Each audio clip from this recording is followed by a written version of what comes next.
ஆண்டவராகிய இயேசு கிறிஸ்துவின் நாமத்தில் அன்பின் வாழ்த்துக்கள்.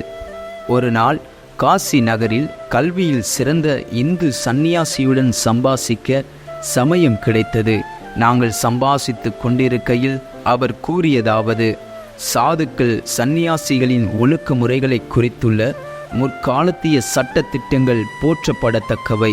முதலாவது மாணாக்கனுடைய நிலை, பின்னால் குடும்பம் உள்ளவன். வாழ்க்கையின் பின்பாகத்தில் குடும்ப கவலையிலிருந்து நீங்கி காட்டுக்கு செல்லுதல், பின் வயதான காலத்தில் சந்நியாசி ஆகுதல், அதாவது வெறுத்து விடுதல் என்பவை. நீர் எடுத்துக்கொண்ட முறையோ விபரீதமானது. எப்படியெனில் உமது வாலிப பிரயாயத்திலேயே சந்நியாசியாகிவிட்டீர் என்றார்.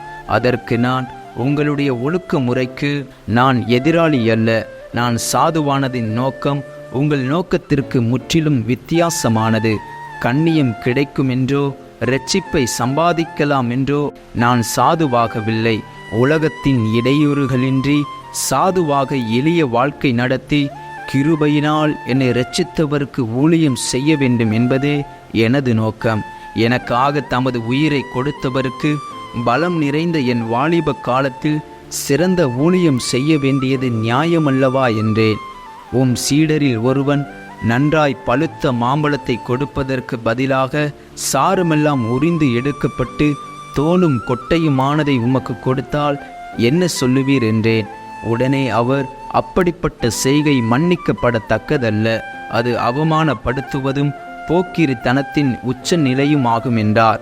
நான் மறுமொழியாக, நமது வாலிப பிரயாயத்தை சிற்றின்பங்களில் கழித்து பலவீனமான வயதான காலத்தில் நமது எலும்புகளையும் தோலையும் கடவுளின் ஊழியத்துக்கு கொடுப்பது முட்டாள்தனமும் கேவலப்படுத்துவதும் மன்னிக்க கூடாத பாவமான கொடையுமாயிருக்காதா என்றேன். உடனே சந்நியாசி, மற்றவர்களுடைய இரட்சிப்பை குறித்து நமக்கென்ன? ஒவ்வொருவரும் தன் தன் இரட்சிப்புக்காக பிரயாசப்பட வேண்டும். இன்பம், கோபம், தேவனுக்கு ஊழியம் என்பதெல்லாம் நமக்கு ஒன்றுமில்லை. ஏனெனில் இரட்சிப்பு அவரவர் சொந்த கிரியைகளை சார்ந்தது என்றார். கிறிஸ்துவின் பொற்போதனை இதைவிட எத்தனை மேலானது! அது, உன் தேவனாகிய கர்த்தரிடத்தில் உன் முழு இருதயத்தோடும் உன் முழு ஆத்துமாவோடும் உன் முழு மனதோடும் உன் முழு பலத்தோடும் அன்பு கூறுவாயாக. உன்னிடத்தில் நீ அன்பு கூறுவது போல் பிறனிடத்திலும் அன்பு கூறுவாயாக என்பதே. இந்த ஒழுங்குமுறையை நம் வாழ்க்கையில் கை கொண்டு வந்தால் நம் வாழ்க்கை தன்னயம் உள்ளதாயிராது. நாம் தேவனிடத்தில் தகப்பனுக்கும் மகனுக்கும் உள்ள சம்பந்தம் உள்ளவர்களாயிருப்போம். நாம் மற்றவர்களிடத்திலும் உண்மையான சகோதர சகோதரிகளாயிருப்போம். இந்த வாக்கியத்தில் இரட்சிப்பையும் தேவனுடைய ராஜ்யத்தையும் பற்றிய சுவிசேஷ நற்போதனைகள் அடங்கி உள்ளன. இதுவரை நாம் கவனித்த வாழ்க்கை வரலாறுகள் சாதாரண மனிதரைப் போல் இல்லாமல் தங்கள் காலம் முழுவதையும் ஆத்மீக சமயம் சார்ந்த கடமைகளிலேயே செலவிட்ட சில சாதுக்கள் உடையவை. லட்சக்கணக்கான இதர இந்துக்கள் இதேவித கொள்கைகளை உடையவர்களாயிருக்கிறார்கள். காந்தியை போன்ற பெரிய தலைவர்களும் கூட கடவுளை அறிந்து கொள்ள முடியவில்லை என்று அறிக்கையிடுகின்றனர்.